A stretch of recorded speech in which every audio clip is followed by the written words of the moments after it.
मार्गदर्शन देता है माननीय डॉक्टर मोहन भागवत जी।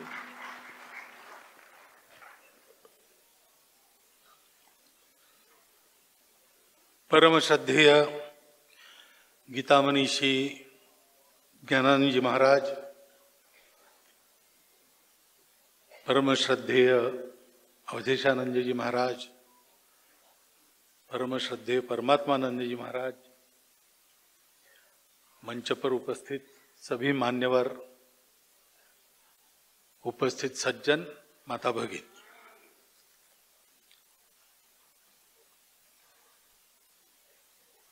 गीता सुगीता कर्तव्या किम अन्यई शास्त्र विस्तरई, ऐसा कहा है। एक गीता है तो शास्त्रों के विस्तार का कोई प्रयोजन नहीं है, ऐसा कहते हैं। क्योंकि जीवन के बारे में, व्यक्ति से लेकर विश्व तक सबके जीवन के बारे में, उसका सत्य क्या है, उसका प्रयोजन क्या है, जीवन कैसे होना चाहिए, किस लिए होना चाहिए, ये चिंतन तो जीवन के मूल में रहता ही है और विश्व में सर्वत्र चलता है। मनुष्य को चिंतन का गुण दिया है तो जानते जानते वो यहीं पहुंचता है, मैं कौन हूं, कहां से आया हूं, कहां जाऊंगा, ये विश्व क्या है, कहां से आया है, कहां जाएगा और हमारा संबंध क्या है। सारे विश्व में चिंतन वहीं जाता है। विज्ञान भी जगत को खोजने का प्रयास इसीलिए करता है कि इसका उत्तर चाहिए। अपने भारतवर्ष में ये जो सारा प्रयास चला वो एक सत्य निष्कर्ष पर पहुंचा। अनेक धाराओं से चला, अनेक प्रकार से चला, विभिन्न संप्रदायों में से चला, देवी देवताओं की पूजा में से चला, योग, ज्ञान, भक्ति, कर्म, अनेक धाराओं से चला और सब मिलकर एक निचोड़ पे पहुंचे। वो सारा गीता में है। सर्वोपनिषदो गावो दुग्धा गोपाल नंदना। उपनिषद देखते हैं हम तो बाहर कहां पर सत्य है ये खोजबीन शुरू हुई, धीरे धीरे धीरे धीरे अंदर मुड़े और जब मिल गया तब उसका सार सबको बताया। भगवत गीता में भारतीय चिंतन की पराकाष्ठा है। उसके बाद भी चिंतन हुआ है, लेकिन वो क्योंकि हमारे यहां फेथ नाम की कोई चीज नहीं है। हमारे यहां कभी ये कहा नहीं हमारे पूर्वजों ने विश्वास रखो, उन्होंने कहा परीक्षा करो। मैंने ऐसा देखा है, मेरी ये अनुभूति है, तुम करके देखो,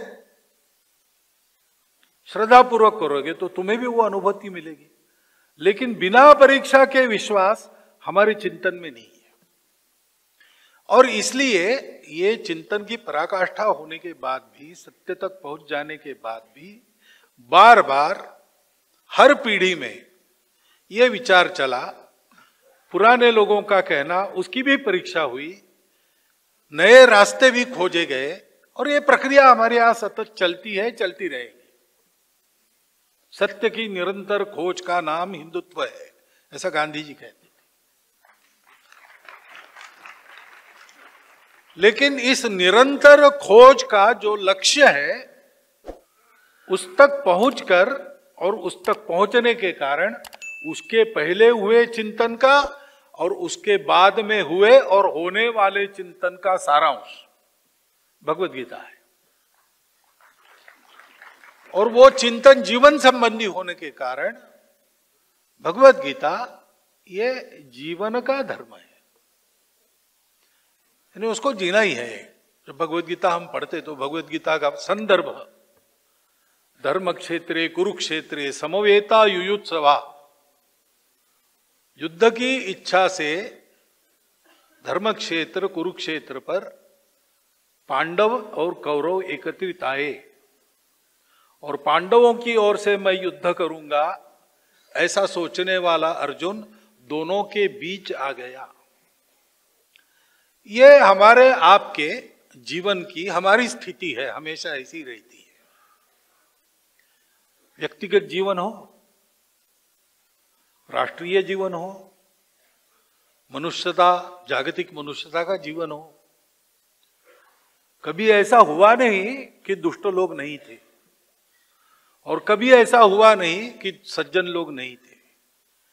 ये दोनों चिरंतन प्रवृत्तियां हैं। द्वैत नहीं, वहां भगवान है, वहां ये द्वंद्व है ही नहीं। मुझे अनेक होना है ऐसे भगवान ने सोचा, तो फिर दुनिया बनी, उसमें अनेक है और इसलिए उसमें दो प्रकार है, दो ही प्रकार है। मनुष्यों के अनेक प्रकार हम मानते हैं, भाषा से मानते हैं, पूजा से मानते हैं, लेकिन वास्तव में मनुष्यों के दो ही प्रकार है। एक देवत्व की ओर जाने वाला, दैवी प्रकृति वाला, एक अधपतित होकर आसुरी प्रवृत्ति की ओर जाने वाला आसुरी। ये दो शक्तियां हमेशा रहती है और मनुष्य उन दोनों के बीच में आता है। स्वभाव से तो उसको देव ही बनना है, लेकिन उसके लिए संघर्ष करना है, संघर्ष करना ही पड़ता है, टाल नहीं सकते। बहुत टाला पांडवों ने।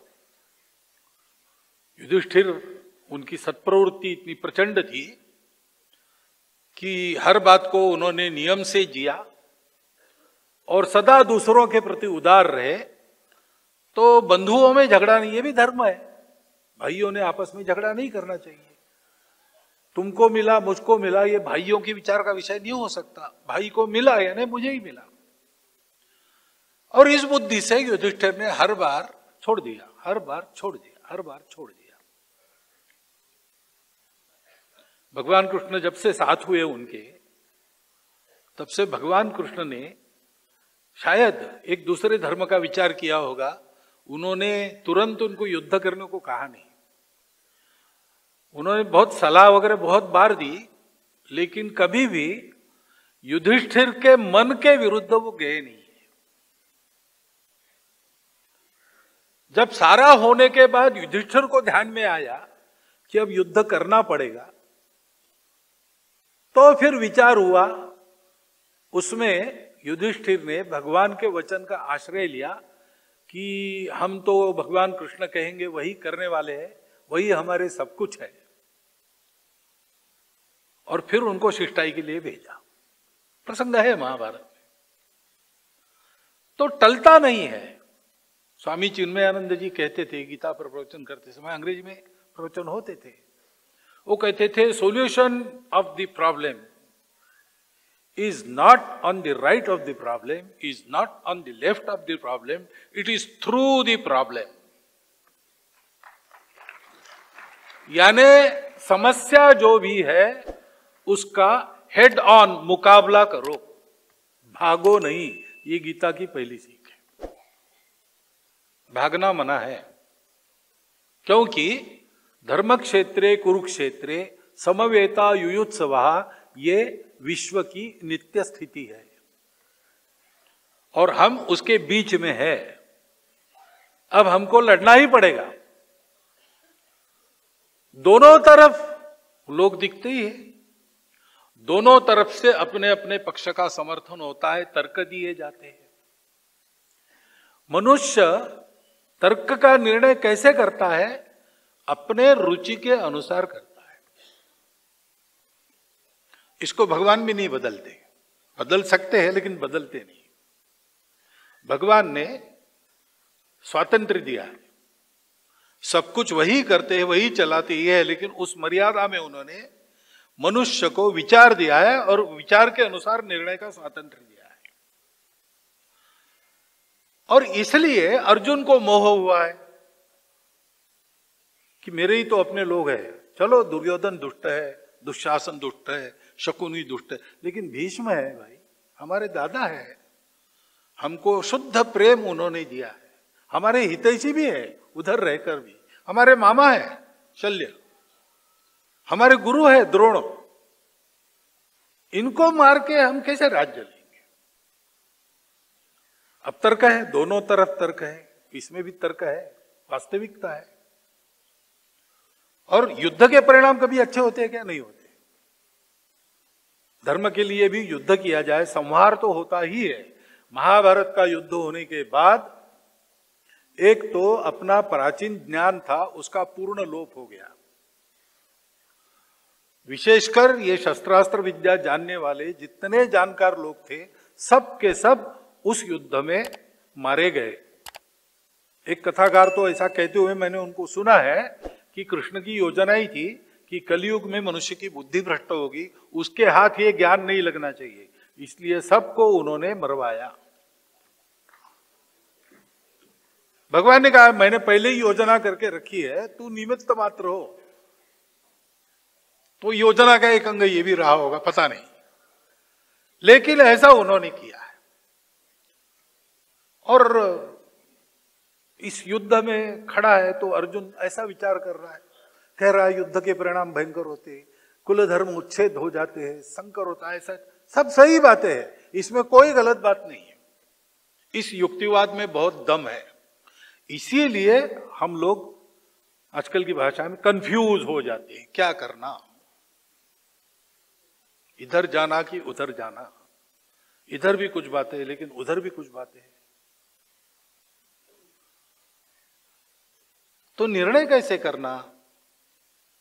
तो भगवान कहते हैं पहले अपने विकारों से अलग हो जाओ। ये चलता रहता है, ये सदा नित्य स्थिति है, ऐसा ही रहता है। और इसमें मरते हैं, फिर पुनर्जन्मते हैं, फिर से मरते हैं, चलते रहता है। ऐसा कभी समय नहीं था कि मैं नहीं था, तुम नहीं थे और ये सब राजा लोग नहीं थे। ये तो शरीर बदलते हैं, जो नश्वर है वो जाता है, वो नश्वर उसका कभी उसकी कोई सत्ता नहीं होती। ना सतो विद्यते भावो, ना भावो विद्यते सता। उसका विचार तुम मत करो, जो नित्य है, शाश्वत है, उसका विचार करो। सुख दुख का विचार मत करो, हर्षामर्ष का विचार मत करो, लाभ हानि का विचार मत करो, जय पराजय का विचार मत करो। ये सब चलते रहते हैं।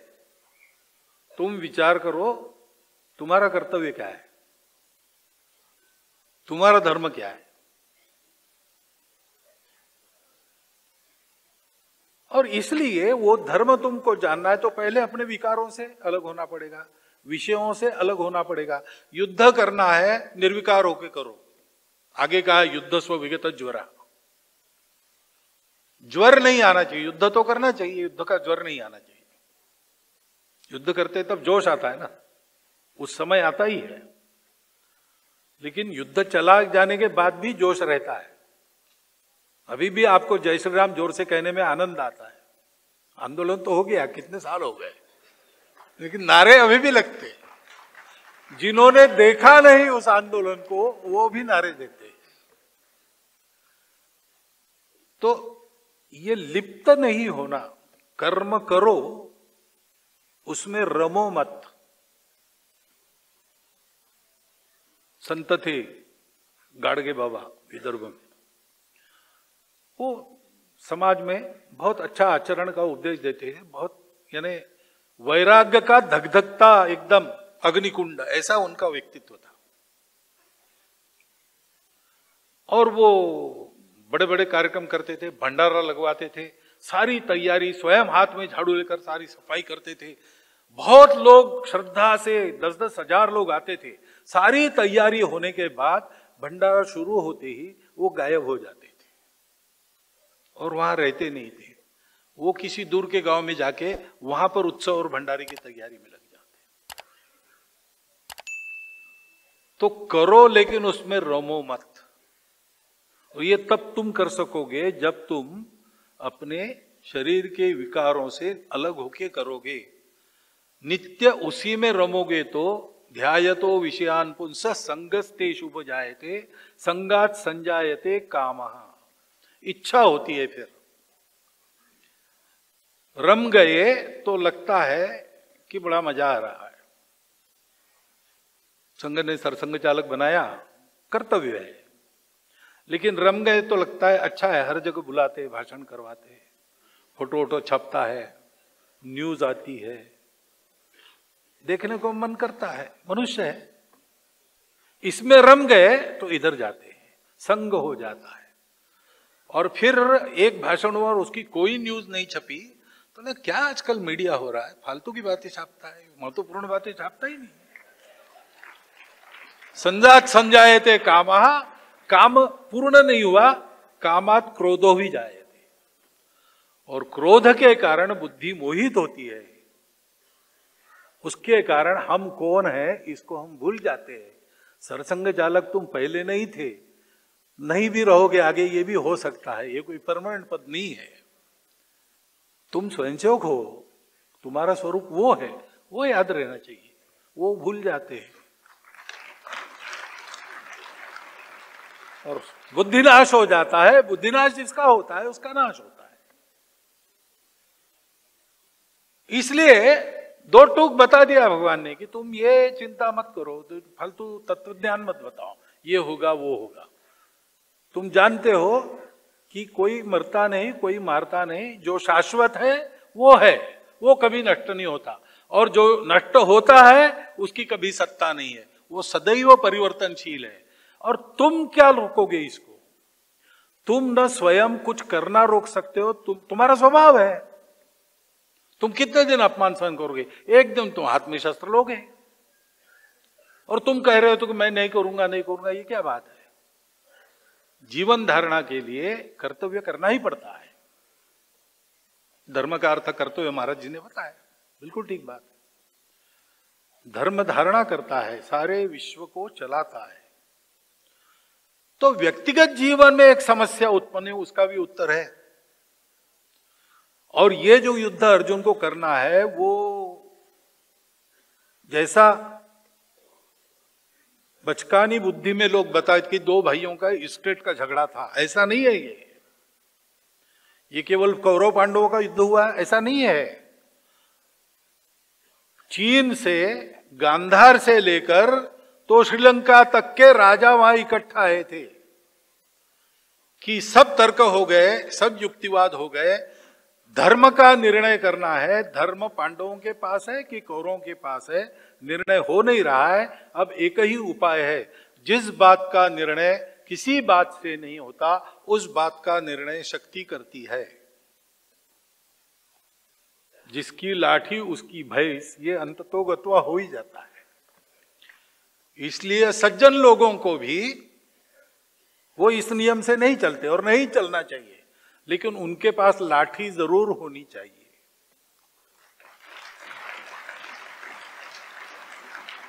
क्योंकि दुष्प्रवृत्ति भी सदा रहेगी। तो व्यापक मनुष्यता और राष्ट्र का भी ये प्रसंग है हमारे जीवन में, वो भी आता है। हम एक राष्ट्र के नागरिक होने के नाते हमको अपना सुख दुख मान अपमान अपने राष्ट्र की प्रतिष्ठा के साथ जुड़े कई बार अनुभव आता है। आजकल हम लोग कभी घूमने विदेश जाते हैं तो गर्दन ऊंची करके चल सकते हैं, चलते हैं। पहले ऐसा नहीं कर सकते थे, क्योंकि हमारे देश की स्थिति बदल गई। ये युद्ध धर्म युद्ध है। हो सकता है कि केवल धृतराष्ट्र के पुत्र और पांडु के पुत्र इनका झगड़ा होता तो कृष्ण बीच में बैठा के मध्यस्थी करके स्टेट बांट के कर देते। भीष्म ने कर दिया था, भीष्म ने बांट दिया था इंद्रप्रस्थ हस्तिनापुर। लेकिन ये उसका सवाल नहीं था, धर्म अधर्म का, समाज की धारणा का, समाज के मूल्यों का। इस देश में जो माताओं के प्रति दृष्टि है, मातृवत परदारेषु, उस मूल्य का सवाल था। और इतना ही नहीं, गीता में यह भी बताया है कि मनुष्यों के किस आचरण से विश्व की धारणा होती है और किस आचरण को करने से विश्व का नाश होता है। पूरा पर्यावरण के प्रति अपनी जो दृष्टि है उसका सारांश में 6-7 श्लोकों में भगवान ने दिया है कि हम जो कुछ करते हैं, यज्ञात् भवति पर्जन्यः, पर्जन्यात् अन्न संभवा, अन्नात् भवति भूतानि, ऐसा चलता है चक्र, लाइफ साइकिल जो है, सृष्टि, इकोलॉजिकल साइकिल पूरा दिया है कि इस चक्र, ये जो चक्र मेरे उत्पन्न किया है विश्व को चलाने के लिए, उसके अनुसार जो चलता है वो ठीक चलता है। इसको जो तोड़ता है वो पापी है, ऐसा सीधा कहा है। विश्व से जो लेते हैं वो विश्व को देना है, देने का नाम यज्ञ है। अपने परिश्रम से जो कमाया है वो बांटना है, अपने को जितना आवश्यक है उतना रखना, बाकी देना। तो आज वैश्विक समस्या जो है मानवता कैसे जिए विश्व के साथ, उसका भी उत्तर उसमें है। आज दुनिया अलग अलग शब्दों में वही कह रही। हमारे पास एक 5125 वर्षों से ज्ञान पड़ा है हमारे यहां। संपूर्ण जीवन का संपूर्ण मार्गदर्शन भगवत गीता में है। भगवत गीता में है यानी 700 श्लोकों की छपी हुई पुस्तिका नहीं, उसमें जो विचार है उसमें है। और वो उस विचार में इसलिए है ऐसा हम कहते हैं कि उस विचार के आधार पर हमारे पूर्वज जब जब चले हैं तब तब हमारा देश संपूर्ण विश्व के लिए राहत बनकर खड़ा हुआ, स्वयं भी और विश्व भी। और उसकी आज आवश्यकता है, तो हमारा कर्तव्य बनता है। ज्ञान तो सर्वत्र है, सभी में है। चतुर्वेदा पुराणानि सर्वोपनिषदस्तथा रामायणम भारतम च गीता सद्दर्शनानि च जैनागमा त्रिपिटका गुरु ग्रंथ सतांगिरा एष ज्ञान निधि। ये हमारा ज्ञान निधि है, श्रेष्ठ ज्ञान निधि है। लेकिन इस पूरे ज्ञान निधि का सारांश अगर आपको छोटी पुस्तिका में चाहिए, 700 श्लोकों में चाहिए, 700 श्लोकों का भी 18 श्लोकों में चाहिए और 18 का भी 3 में चाहिए, तो 1 मिनट एक साथ गीता पाठ।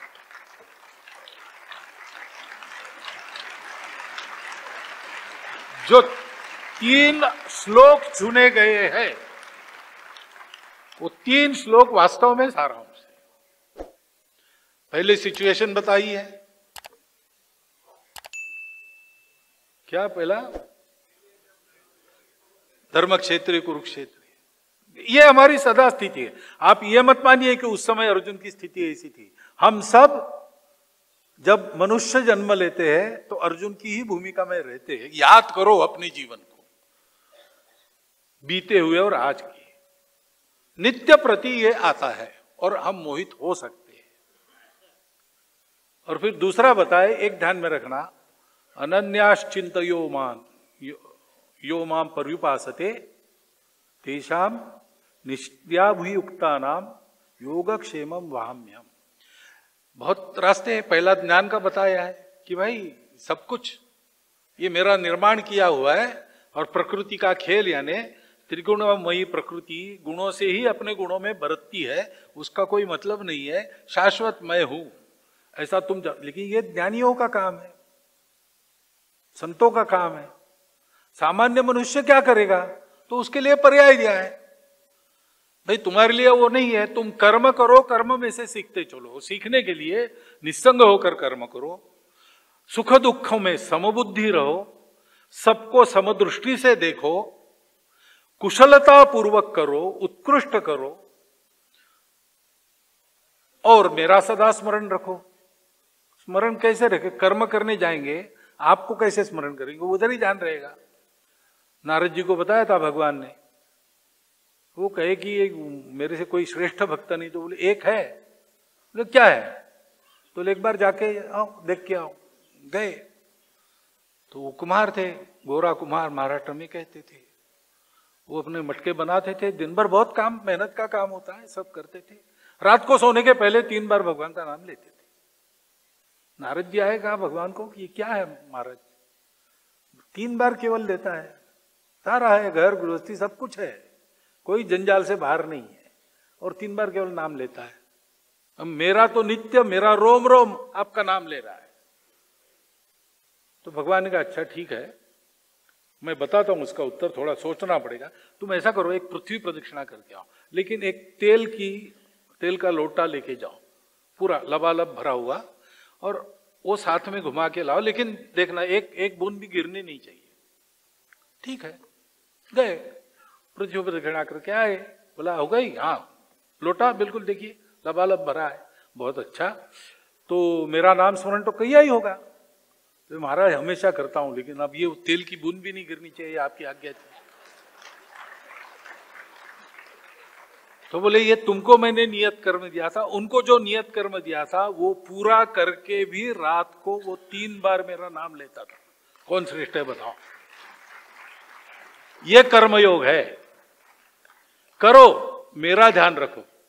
नहीं मैं भूल जाऊंगा, अभ्यास करो, अभ्यास से होता है। नहीं उससे भी नहीं होता, ठीक है, फल की आशा मत करो, फल के प्रति बेखबर रहो, ये बड़ा कठिन। ठीक है, तुम जो करना है करो, मेरे को अर्पण करो सब कुछ।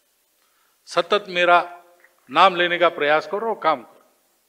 काम करते समय ध्यान रखना, अच्छा करना, सद्भावना से करना, गुणों से करना। क्या करना, कैसे करना, वो भी उपाय बताए हैं थोड़े में, आखिरी में वो उपाय भगवान का मैं बताता हूं। ये भगवान ने ही बताया है, और मैं क्या बताऊं, यहाँ ज्ञानी लोग बैठे हैं, लेकिन उन्हीं से सुना है। 3 प्रकार की तपश्चर्या बताई है, एक शरीर का तप, एक मन का तप, एक वाणी का तप। देव द्विज गुरु प्राज्ञ पूजनम शौचम आर्जवम ब्रह्मचर्यम अहिंसास शारीरम तपोच्यते। दूसरा, कभी कभी हम बहुत जोर से बोलते हैं ना, जोर से वगैरह बोलते हैं, अच्छा है, कभी कभी बोलना भी पड़ता है। जब बोलना पड़ता है तब बोलना ही चाहिए, लेकिन हमेशा वैसे ही बोलना चाहिए ऐसा नहीं है। उल्टा भगवान ने बताया है, अनुद्वेग करम वाक्यम सत्यम प्रियम हितम च यत्। उसके लिए स्वाध्यायाभ्यसनम चैव तपो वांग्मयम तपो उच्यते। उसके लिए मन कैसा चाहिए? मनः प्रसादम सौम्यत्वम मौनम आत्मविनिग्रह भाव संशुद्धि इत्येतत् तपो मानस उच्यते। अब इसका अर्थ वगैरह मैं नहीं बताऊंगा, वो बड़ा गहन भी है और लंबा भी है, और मुझे ठीक ठीक आता नहीं। अधिकारी पुरुष बैठे उनके सामने ज्यादा बड़बड़ नहीं करनी चाहिए, वैसे भी समय हो चला है। इन 3 तपों का आचरण हम करें। 1 मिनट एक साथ एक गीता पाठ होने के बाद जैसे ये 3 श्लोक हम कहेंगे, इन 3 तपों का भी स्मरण कीजिए और इसका आचरण धीरे धीरे करते उसमें कुशल बन जाइए। तो यह कर्मयोग हमारे लिए, हम सब सामान्य लोगों के लिए एक साध्य बात है। कठिन है लेकिन असंभव नहीं है, कष्ट साध्य है। कष्ट तो हमको लेने पड़ेंगे, क्योंकि जो मिलने से बाकी कुछ मिलना बाकी नहीं रहता, वो इस गीता मार्ग से हमको मिलने वाला है। तो उसके लिए ये कष्ट यानी बहुत सस्ता सौदा है, वो सौदा करें और उस पर चले, ऐसा एक अनुरोध मेरे सहित आप सबको आज मैं करता हूं। और एक लंबा मेरा वक्तव्य आपने शांति से सुन लिया, कुछ भूल चूक हो गई तो आचार्यगण क्षमा करेंगे। आप सबको नमस्कार और धन्यवाद। देवियों सज्जनों, जिनकी